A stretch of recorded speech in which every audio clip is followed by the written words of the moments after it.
L'essentiel de l'actualité avec Lionel Durel. Bonjour à tous, voici votre journal de la mi-journée de ce mardi 12 février 2019 avec la rédaction de 24matin.fr.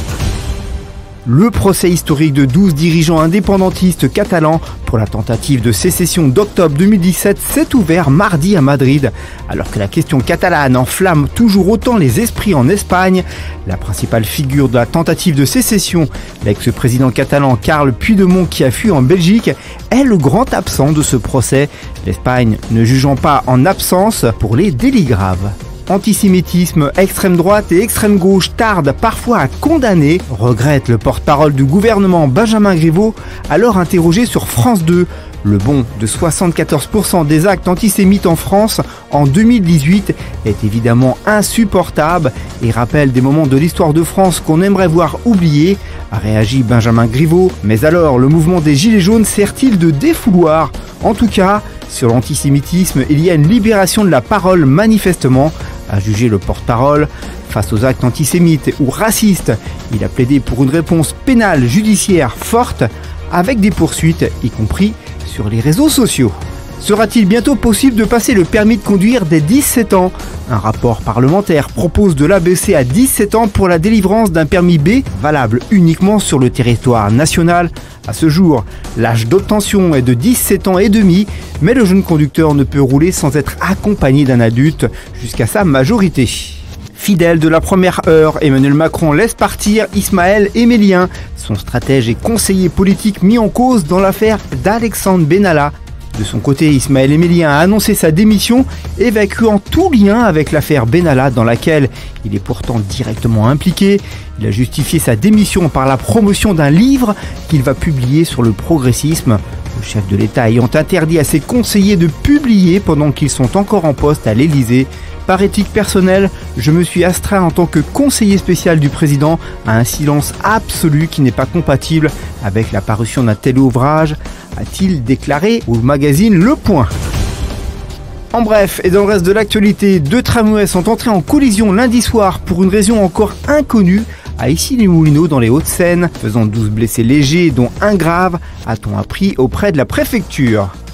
Les parlementaires américains ont trouvé un accord de principe permettant d'éviter un nouveau shutdown et une nouvelle paralysie partielle des administrations des États-Unis à la fin de la semaine, a confirmé lundi soir un haut responsable parlementaire à l'AFP. En sport, Leandro Paredes devrait jouer au moins une partie du 8e de finale aller de la Ligue des Champions disputée par le PSG sur le terrain de Manchester United. C'est en tout cas ce qu'a laissé entendre un Thomas Tuchel qui a même évoqué la possibilité qu'il débute la rencontre. Il manque de rythme, mais j'ai confiance en Léo parce qu'il a les qualités pour jouer, nous aider avec son style.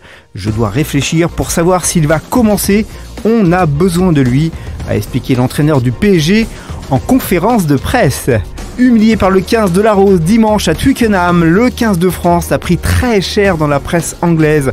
C'est de bonne guerre, d'autant que les Anglais, c'est bien connu, ont la plume bien plus acerbe que nous autres Français. Globalement, les médias anglais insistent sur les erreurs du casting de Jacques Brunel et notamment sur la titularisation d'un Huguet à l'arrière ou l'alignement des Ficou et Penaud sur les ailes. Brunel a cherché les problèmes et il les a trouvés, note ainsi le Daily Telegraph. Allez, l'actualité du divertissement, journaliste et présentateur sur BFM TV, Gillan Barret vient de sortir son tout premier roman policier. Interviewé par 24matin.fr, il s'est dit réellement inquiet avant d'écrire son roman. J'avais une crainte, est-ce que je sais écrire ? Explique-t-il avant d'ajouter, je sais, ça paraît bête, mais en tant que journaliste, on synthétise, on écrit très court et de façon orale. Au début, cela m'a bloqué car produire un roman, c'est le contraire de tout cela. L'entretien est à retrouver sur notre site 24matin.fr.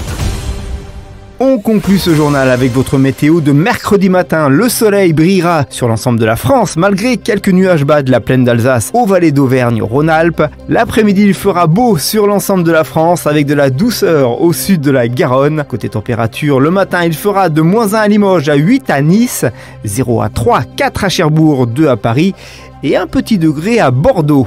Merci d'avoir suivi ce Flash Info. L'actualité continue sur 24matin.fr. Quant à moi, je vous donne rendez-vous à 19h30 pour les 5 infos immanquables du jour sur notre site et à 20h sur nos applications. Bon après-midi à tous, à mercredi 13h pour un tout nouveau journal.